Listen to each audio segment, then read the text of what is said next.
लड़की को मजबूत होना चाहिए ना इस तरह की। अगर आपने फील्ड सेलेक्ट किया तो इसके लिए आपको होना चाहिए कि आप एक स्ट्रेट फॉरवर्ड लड़की हो, ताकि अगर कोई आपको बात एक सुना आगे से आप 10 सुना सको। जहाँ प्यार करने वाले होते हैं वहाँ नफरत करने वाले भी होते हैं। पीटीआई को पूछ लें तो उनका लीडर सच है, नून लीग को पूछ लें उनका लीडर सच है। हर दूसरा बंदा तो टिकटॉक कर रहा है और मैंने इतनी मेहनत से स्टडीज़ नहीं है, स्टडीज़ कंप्लीट की हैं अपनी, इनफैक्ट कर रही हूँ, लास्ट सेमेस्टर ही है।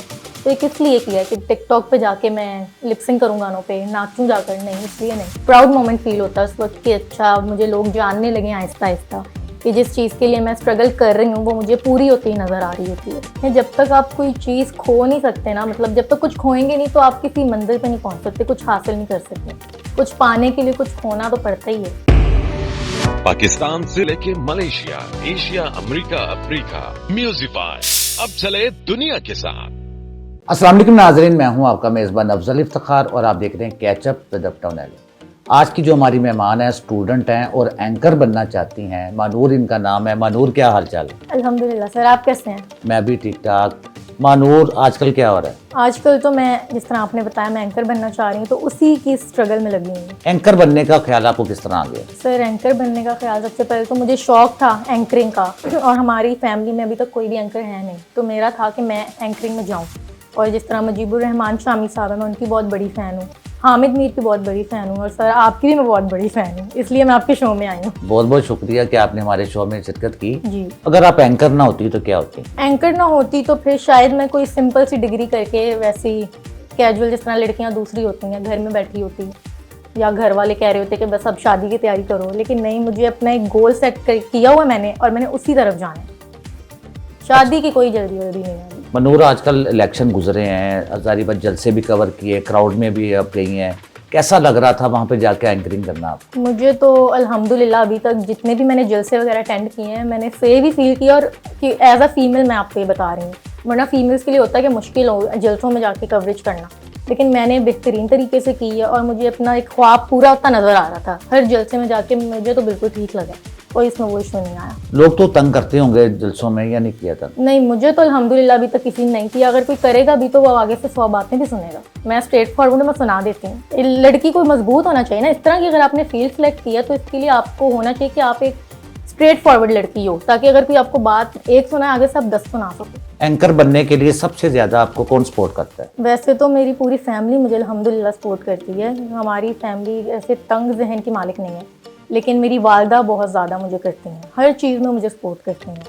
वो नहीं कहती कि नहीं ये ना करो, ये वो, मैं बस एक दफ़ा कह दूं कि मैंने ये काम करना है तो वो कहती हैं ठीक है, मुझे यकीन है। तो पेरेंट्स को मतलब अपने बच्चों पर यकीन होना चाहिए। मेरी सपोर्ट मेरी वालदा से ही है। आपने फर्स्ट टाइम जब एंकरिंग की, सबसे ज्यादा खुश कौन हुआ था? सबसे ज़्यादा खुश तो मेरी वालदा ही हुई थी, भाई भी हुआ, सिस्टर भी, मेरी फैमिली में सब खुश हुए थे अल्हम्दुलिल्लाह। और सबसे ज्यादा गुस्सा किसको आया? सबसे ज़्यादा गुस्सा तो अभी तक वैसे किसी को नहीं आया, लेकिन हाँ कुछ बीच में रिलेटिव्स होते भी हैं, आपको पता है, जो अंदर ही अंदर फील भी करते हैं कि अच्छा ये इस साइड पे जा रही है, तो क्यों कामयाब होता देख नहीं सकते कुछ रिलेटिव, उनका हमें फिक्र ही नहीं होती, वो करते रहें। जब आपकी फैमिली आपको सपोर्ट कर रही है, वो खुश है, आप खुश हैं, तो बाकी सबकी खैर है। जहाँ प्यार करने वाले होते हैं वहाँ नफरत करने वाले भी होते हैं, दोनों चीज़ें साथ साथ। मनूर, आपने सियासी पार्टियों के फंक्शंस वगैरह भी कवर किए हैं जी। किस पार्टी में आपको मकबूलियत नजर आई है? ये आपने अच्छा सवाल किया है। वैसे तो जितने भी यूथ हैं ना, वो है इमरान खान के साथ, पीटीआई के साथ है।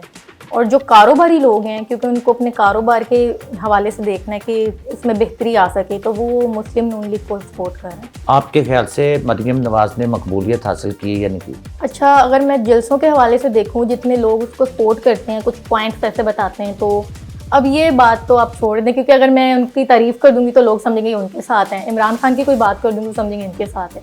दोनों पार्टीज अपनी अपनी जगह सही हैं। जो मुल्क के लिए बेहतर करे उस पार्टी को बस आना चाहिए। आपके ख्याल से सच्चा लीडर कौन है? मेरे ख्याल से तो हर पार्टी का लीडर उन लोगों के अवाम के हिसाब से उनका लीडर सच्चा है। पीटीआई को पूछ लें तो उनका लीडर सच्चा है, नून लीग को पूछ लें उनका लीडर सच्चा है।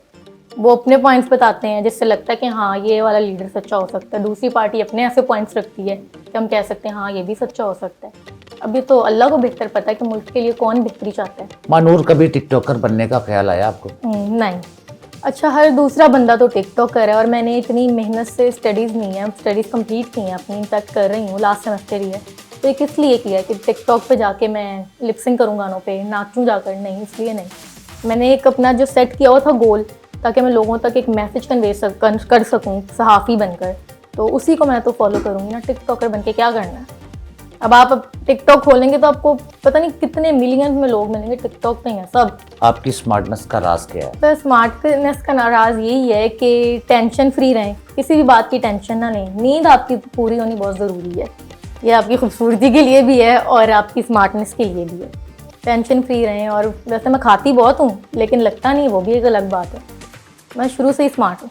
खूबसूरत बनने के लिए कौन कौन सी क्रीमें इस्तेमाल करती हैं आप? अगर यूज़ करनी भी हो मैं पॉन्ड्स की कर लेती हूँ। वैसे ये जो तिब्बत, फायजा, ये सारी क्रीमों को मैंने सुना ही है, कभी यूज़ नहीं आप पास वैदा के टोटके इस्तेमाल करती हैं आप? नहीं, सुने हैं, देखे हैं, पढ़े हैं, लेकिन कभी यूज़ नहीं किए।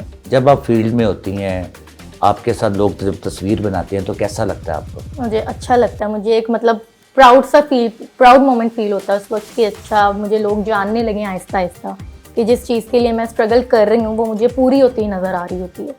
कि जिसको दिन रात मैं मेहनत कर रही हूँ कि हाँ इंशाल्लाह एक दिन इस चीज़ में मैं सक्सेसफुल हो जाऊँगी। ज़िंदगी का मकसद क्या है? ज़िंदगी का मकसद यही है, जिस तरह मैंने आपको बताया कि अभी फ़िलहाल अपने कैरियर पे फोकस करना है, गोल पे। इंशाल्लाह एक दिन बड़ी एंकर बन गई, अगर इंशाल्लाह बन जाऊँगी तो बस मुझे लगेगा कि मैं कामयाब हो गई हूँ। जिसके लिए मैंने इतनी स्ट्रगल की वो चीज़ आज पूरी हो चुकी है। जब आप एंकर बन जाएंगे उसके बाद क्या करेंगे आप? एंकर जब मैं बन जाऊँगी उसके बाद जाहिर है अपनी ड्रीम्स को तो फुलफिल कर चुकूँगी, फिर उसके बाद उसी फील्ड में मज़ीद अपना टाइम करूँगी, मतलब टाइम दूँगी उसी फील्ड में ताकि एक बेहतरीन एंकर बन सकूँ। उसके बाद क्या करेंगे आप? उसके बाद जाहिर है फिर जो हर लड़की का होता है एंड, शादी। शादी के लिए लड़का किस तरह का होना चाहिए? लड़का वैसे तो भी मेरा, क्योंकि शादी पे कोई वो इतना था नहीं तो मैंने सोचा भी नहीं, लेकिन अंडरस्टैंडिंग होना ज़रूरी है, केयरिंग होना ज़रूरी है, जो आपके साथ कदम से कदम मिला के चल सके। इस तरह का लड़का होना चाहिए। ये नहीं कि आजकल तो हर दूसरा लड़का ही कहता है मैं केयरिंग हूँ, मैं केयरिंग हूँ। ये इस चीज़ को भी देखना बहुत ज़रूरी होता है, जो आपको जॉब करने से ना रोके, सबसे बड़ी बात। क्योंकि जिस तरह की मेरी फील्ड है सहाफ़त में, तो हो सकता है आगे जैसा भी मेरी फैमिली मिलेगी मुझे, वो मना करें कि नहीं तुमने टीवी पे नहीं आना या नहीं करना। तो इस चीज़ को तो बिल्कुल भी मना ना करें। मानूर आप स्मार्ट हो, गुड लुकिंग हो, ये बताएंगे कभी अदाकारी की तरफ से कोई ऑफर हुई कभी? मुझे एक दो प्रोजेक्ट्स के हवाले से कहा गया था कि आप हमारे साथ इस ड्रामे में शूट करें, इस ड्रामे में शूट करें, लेकिन क्योंकि मेरा गोल वो था और एक्टिंग में मेरा इंटरेस्ट ही नहीं था, तो मुझे पता है मेरे से एक्टिंग होनी भी नहीं थी, तो इसलिए मैंने एंकरिंग सेलेक्ट की, तो मेरा उधर ही फोकस है। एक दो प्रोजेक्ट ऑफर हुए थे लेकिन मैंने रिजेक्ट कर दिया। आपको मोहब्बत की जो यादगार है, ताजमहल देखने की शौकीन है? हाँ, दिल तो चाहता है कि मैं देखूं ताजमहल, लेकिन अभी फ़िलहाल एक तो मैं फोकस अपने कैरियर पे कर रही हूँ, इतना टाइम नहीं है कि मैं जाके देख सकूँ। एक तो है भी वो दूर, इंडिया में है। अब इंडिया आपको पता है कैसे हमारे ताल्लुकात हैं इंडिया के साथ। आप एंकर हैं, कभी ख्वाहिश है कि मैं इसका इंटरव्यू करूं? हाँ, फिज़ा खान का इंटरव्यू करने की मेरी ख्वाहिश है और इंशाल्लाह एक दिन करूँगी, तो मुझे वो बहुत पसंद है। उनकी इंटरव्यूज़, उनके जो मतलब शो वगैरह में देखती हूँ, बातें बहुत सीधी सीधी करती हैं और ऐसे लोगों को चुभा देने वाली बातें करती हैं। तो मेरा ख्वाहिश है कि मैं उनका एक दिन इंटरव्यू करूँ। अवाम को बड़ी शिकायत है कि जब आप एंकरिंग कर रही होती हैं बड़े सख्त सवाल करती हैं, इसकी मेन वजह क्या है? देखिए, मैं सख्त सवाल मैं नहीं करती। जिस तरह के अवाम को चाहिए होते हैं सवाल, उनके जवाब, मैं सिर्फ उनका मैसेज कन्वे करती हूँ आगे, कि इस तरह के सवाल मैं खुद से नहीं बनाती। जिस तरह के मुझे लोग कहते हैं कि इस तरह के सवाल होने चाहिए, मैं वही करती हूँ। अब वो कुछ लोगों को तीखे लग जाते हैं तो इसमें मेरी कोई फॉल्ट नहीं है। अभी तो सीधे सवाल मैं करने शुरू करूँ तो लोग परेशान हो जाएं कि ये सवाल किसने कर लिया। अक्सर ख़वातीन कहती हैं आप टिक टिक करके बड़ा बोलती हैं, इसकी क्या मेन वजह? ये तो अब मुझे जो जाहिर है चीज़ मैं कर रही हूँ अडॉप्ट एंकरिंग में, इसमें आपका यही होता है कि आपने बोलना है, रुकना नहीं है। तो अब अगर आप लोग, जो लड़कियां इस फील्ड में होंगी, उनको बेहतर पता होगा, जो एंकर हैं इस फील्ड में, बस अपने बोलना होता है, रुकना नहीं होता, फिर ही आप एक किसी मकसद पे पहुंच सकते हैं। मानूर, दुनिया देखने की शौकीन है आप? बिल्कुल, मुझे शौक़ है दुनिया घूमने का। सबसे पहले तो बरतानिया, वो ऐसा मुल्क है जिसने एक हुक्मरानी की है, अपनी एक तारीख बनाई है, वो सबसे पहले तो मुझे देखने का बहुत शौक़ है। उसके बाद अमेरिका, कनाडा, ऑस्ट्रेलिया, जितने भी बड़े मुल्क हैं ना, मेरी ख्वाहिश है मैं उधर जाऊँ, उधर विजिट करूँ। आपने कहा मुझे ऑस्ट्रेलिया जाने की शौकीन है आप, ऑस्ट्रेलिया के किस शहर में जाना चाहती हैं आप? हाँ, ऑस्ट्रेलिया का जो गोल्ड कोस्ट है ना, वहाँ पे जाने का मुझे बहुत शौक़ है, वो मुझे बहुत पसंद है। मानूर, आपने ज़िंदगी में क्या खोया और क्या पाया? ये आपने बहुत अहम सवाल किया है। देखें, जब तक आप कोई चीज़ खो नहीं सकते ना, मतलब जब तक कुछ खोएंगे नहीं तो आप किसी मंजिल पे नहीं पहुंच सकते, कुछ हासिल नहीं कर सकते। कुछ पाने के लिए कुछ खोना तो पड़ता ही है, ये एक ज़रूरी चीज़ है। और ये इस चीज़ से मैंने भी काफ़ी सीखा है कि काफ़ी कुछ खोना पड़ता है, फिर आप किसी मंजिल पे, किसी मकाम पे पहुंच सकते हैं।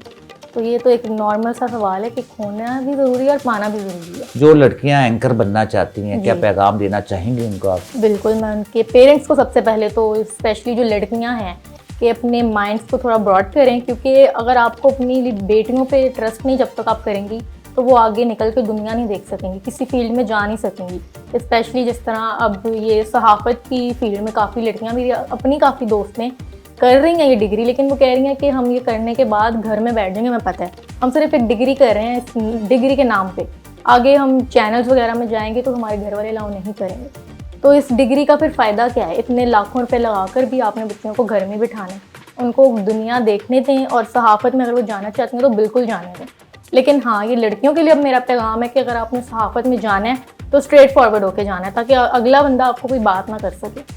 बस ये मेरा मैसेज है। मानूर, बहुत बहुत शुक्रिया कि आपने हमारे प्रोग्राम में शिरकत की। Thank you. और हमारी दुआ है अल्लाह ताला आपको मज़ीद तरक्की दे आमीन। और आप एक दिन अफजल इफ्तिखार का इंटरव्यू भी करें। इंशाल्लाह। इसी के साथ अपने मेज़बान अफजल इफ्तिखार और मानूर को इजाज़त दीजिए। अल्लाह हाफ़िज़।